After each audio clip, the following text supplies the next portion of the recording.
உலகில் முதன்மையானவன் உழவனே. உழவர்களை பாதுகாக்க வேண்டும், பாரம்பரிய விதைகளை பாதுகாக்க வேண்டும். பசி உணவு மகேந்திரன். பசி எடுத்ததா? மகிழ்ச்சியாக சாப்பிட்டீங்களா? பசியும் உணவும் இருக்கின்றவர்களும் எல்லா ஜீவராசிகளும் நலமோடு வாழும். சப்ஜெக்டுக்குள்ளே போயிடுவோம். தாய் தந்தை கடவுளை சொல்லி கொடுத்தார்கள், அருள் கிடைக்கும் என்று சொன்னார்கள். நம்பினேன். குருவினிடம் சென்றேன். அவர் ஒன்று சொல்லி கொடுத்தார், அருள் கிடைக்கும், இது ஞானம் கிடைக்கும் என்று சொல்லி கொடுத்தார். புரியுதுங்களா? அடுத்து விவசாயியிடம் சென்றால் விவசாயம் செய், உணவு கிடைக்கும் என்று சொல்லி கொடுத்தார்.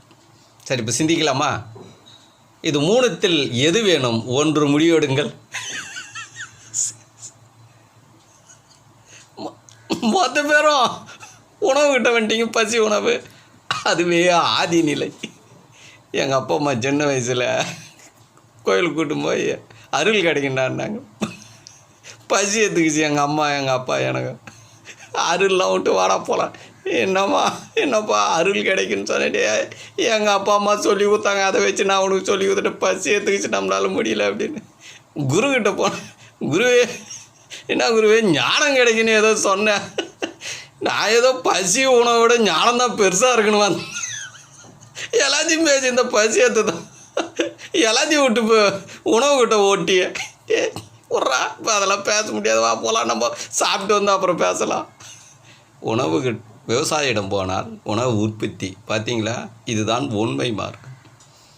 உண்மை மார்க்கம் என்பது மண்ணின் மரபையும் படைப்பினுடைய உணர்வையும் உலக மக்களுக்கு போதிக்கும். உண்மை மார்க்கம் என்னன்னு தெரியும். அப்போது நாம் எல்லாம் முடிந்த அளவுக்கு விவசாயிகளாக மாற வேண்டும், உழவனாக மாற வேண்டும்.